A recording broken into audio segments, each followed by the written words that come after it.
आप सभी को नमस्कार।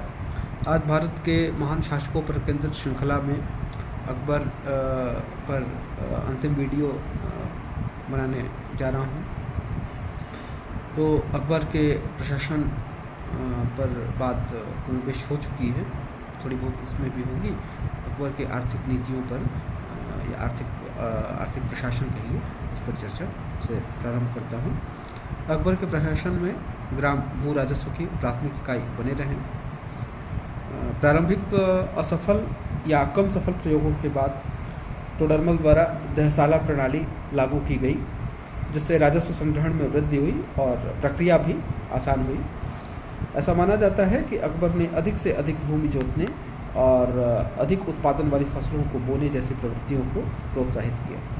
कुछ भी कहा जाए, इतना तो मानना ही होगा कि दिल्ली सल्तनत और मुगल शासन के दौरान लक्ष्य अधिकाधिक राजस्व संग्रहण पर था और इसका प्रयोग भी शाही खर्चों और सैनिक अभियानों में किया गया, जिसने आम जन को शनह शनह गरीब बनाया।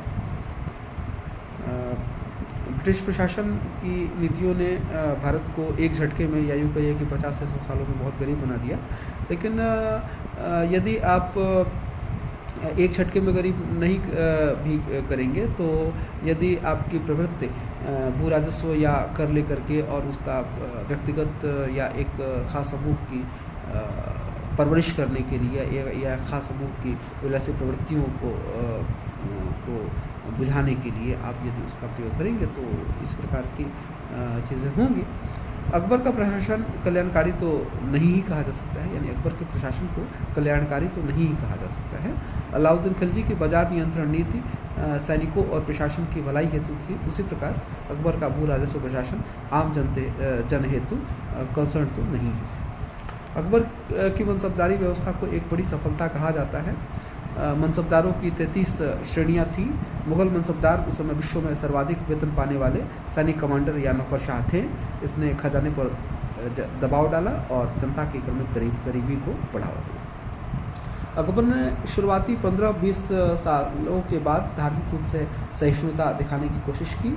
इतना तो अवश्य है कि वह मुगल शासकों में सर्वाधिक सहिष्णु था। दूसरे मुगल शासकों में धार्मिक सहिष्णुता का स्तर गिरता गया। उसकी सुलह कुल की नीति सिर्फ धार्मिक नहीं थी, वरन इसके कूटनीतिक उद्देश्य भी थे। उसने अंतर्धार्मिक संवादों को बढ़ावा दिया। जहांगीर तो लिखता है कि अपने अंतिम दिनों में उसने मांसाहार भी छोड़ दिया था। विदेशी शासकों से संबंधों की दृष्टि से देखें तो सफावियों से उसके संबंध कुछ तनावों के बावजूद सामान्यतः मधुर थे। ऑटोमन शासकों से